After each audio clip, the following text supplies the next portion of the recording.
Hello friends, I am Satyendra Srivastava from NIBF. In this particular video, we are going to learn about the housing loan. Housing loan is a type of retail loan.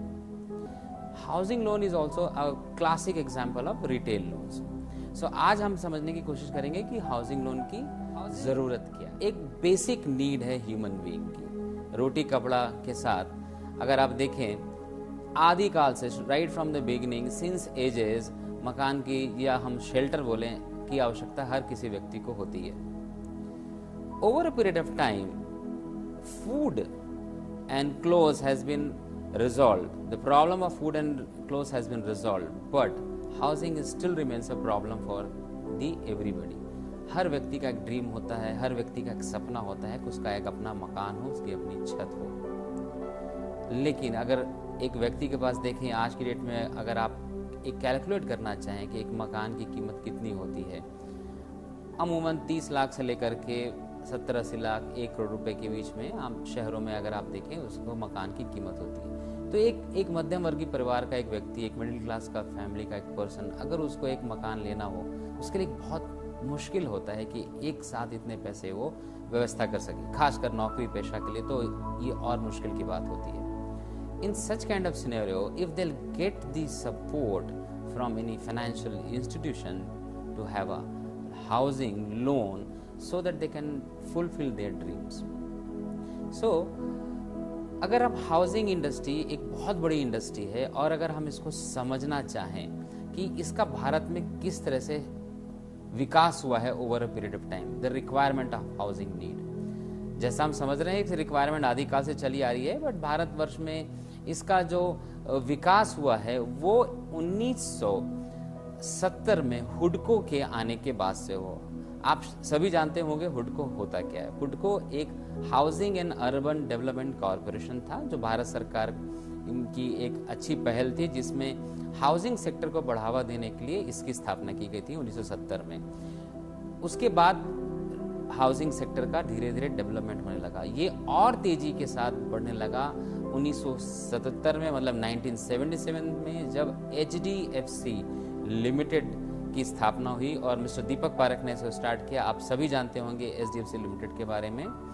HDFC का मतलब होता है housing development financial corporation, और आज भारत की एक बहुत बड़ी संस्था है जो हाउसिंग लोन के लिए काम कर रही है। और आज की डेट में HDFC लिमिटेड ने बाद में HDFC बैंक की स्थापना भी इसी ऑर्गेनाइजेशन की संस्था की वजह से हुई है। और आज हम जानते हैं कि HDFC बैंक भारत का एक सबसे अच्छा बैंक है। तो HDFC 1977 में आया, उसके बाद से बहुत तेजी से विकास हुआ, और पिछले कुछ समय में आज न केवल HDFC बैंक बल्कि भारत की हर बड़ी और छोटी बैंक लोन की व्यवस्था दे रही है, चाहे वो NBFC हो। हम बहुत बड़े बड़े नाम जानते हैं। NBFC का मतलब आप जरूर जानते होंगे। NBFC का मतलब होता है नॉन बैंकिंग फाइनेंशियल कॉरपोरेशन। तो धीरे धीरे इसमें रेगुलेटर्स की रिक्वायरमेंट आई और NHB की स्थापना हुई, वो भी करीबन 1987 में, 10 दशक के बाद। और NHB जो कि नेशनल हाउसिंग बैंक है, वो प्राइमरली 3 तरह से काम करता है।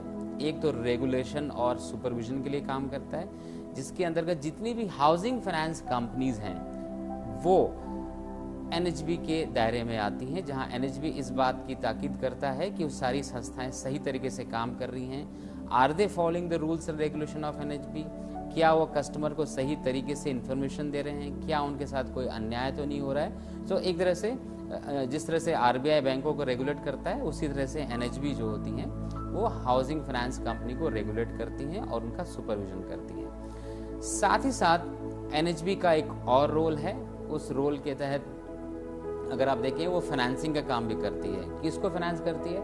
जिस तरह से अगर किसी कस्टमर को लोन लेना है तो वो हाउसिंग फाइनेंस कंपनी के पास जाती हैं। तो हाउसिंग फाइनेंस कंपनी के पास पैसा कहाँ से आएगा? तो ये काम NHB के द्वारा होता है। तो NHB हाउसिंग फाइनेंस कंपनी को फंड करती है, जो कि इन टर्न कस्टमर को फंड करते हैं हाउसिंग लोन के मार्फत। सो ये 2 मेजर काम होता है। तीसरा एक इम्पॉर्टेंट काम होता है कि because of their regular interaction and the regular supervision and support in terms of finance, they are helping for the overall development of the housing sector. जैसा कि हमने अपने पिछले वीडियो में इस बात की चर्चा की थी कि हाउसिंग फाइनेंस के बढ़ने से, हाउसिंग फाइनेंस का सपोर्ट आने से ओवरऑल हाउसिंग फाइनेंस की इंडस्ट्री में सपोर्ट होता है। कैसे है आप जरूर याद कीजिए। हमने बोला था हाउसिंग सेक्टर में हाउसिंग फाइनेंस के बढ़ने से स्टील इंडस्ट्री में बढ़ावा मिलता है, सीमेंट इंडस्ट्री को बढ़ावा मिलता है, तो उस तरह से ओवरऑल एम्प्लॉयमेंट भी जनरेट होता है। सो इस तरह से आपस में ये इंटरलिंक्ड है, राइट। अब हम आगे चलते हैं और ये समझने की कोशिश करते हैं कि कितने तरह के मार्केट प्लेयर्स हैं। अगर आप अपने बैंक्स में अपना करियर बनाना चाहते हैं तो आपको इस बात को समझना होगा।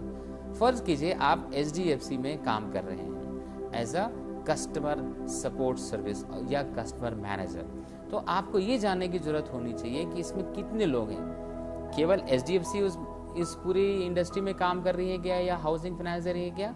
बिल्कुल नहीं।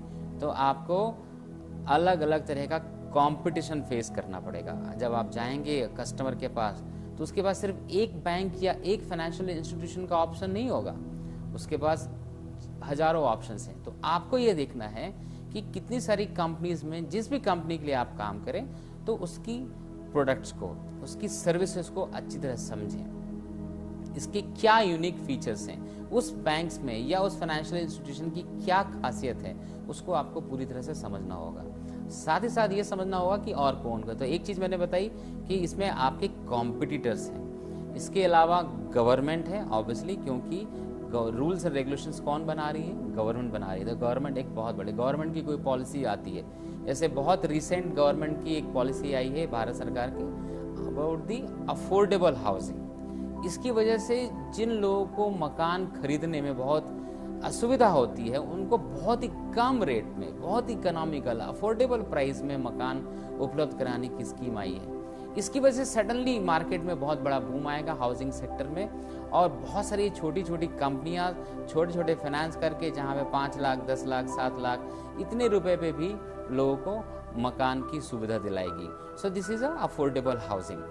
तो इस तरह से हम समझ रहे हैं कि गवर्नमेंट की एक पॉलिसी के चेंजेस होने से बहुत सारी बूम आ जाती है, बहुत सारी इंडस्ट्री में बढ़ावा मिलता है। So obviously government is also a stakeholder. Housing finance companies में स्टेक होल्डर हैं, बैंक और फाइनेंशियल इंस्टीट्यूशन में स्टेक होल्डर हैं, और एक बहुत बड़ा स्टेक होल्डर है इस इंडस्ट्री में, वो है बिल्डर या डेवलपर, जो मकान बनाते हैं, जिनको अल्टीमेटली मकान बना करके उन कस्टमर्स को हम प्रोवाइड कराते हैं। और चौथा और सबसे इंपॉर्टेंट स्टेक होल्डर है, गेस कीजिए। Yes, you are right, the customer who is buying the house, और कस्टमर जो कि ये मकान खरीद रहा है और लोन ले रहा है। तो आपको ये समझना होगा कि हर किसी का रोल क्या है और हर किसी की क्या इंपॉर्टेंस है, और सबसे बड़ी बात है कि कस्टमर की क्या नीड है। जब आप इस बात को समझेंगे तो आपको ओवरऑल हाउसिंग फाइनेंस इंडस्ट्री समझ में आने लगेगी, कस्टमर के रिक्वायरमेंट समझ में आने लगेगी, और किसके साथ आपको किस तरह का रिलेशनशिप डेवलप करना है वो भी धीरे धीरे आपको समझ में आने लगेगा। इस सीरीज ऑफ वीडियो में आप इन सारी चीज़ों को देखेंगे। अगली सीरीज ऑफ वीडियोस में हम ये समझने की कोशिश करेंगे कि इस पूरे इकोसिस्टम में, हाउसिंग फाइनेंस के इकोसिस्टम में काम कैसे होता है, और मुझे एज अ ब्रांच ऑफिसर या एज अ लोन ऑफिसर या कस्टमर केयर मैनेजर मुझे किन किन बातों का ध्यान रखना है। अब मुझे समझना होगा कि मेरी रोल्स एंड रिस्पॉन्सिबिलिटी क्या है। ये हम आगे के वीडियो में जरूर देखेंगे। So thank you for watching the series of video from NIBF. Keep watching, stay connected. If you have any kind of doubt, any kind of confusion, you can also approach us through our website www.nibf.in, or you can also send an email through info@nibf.in. Thank you.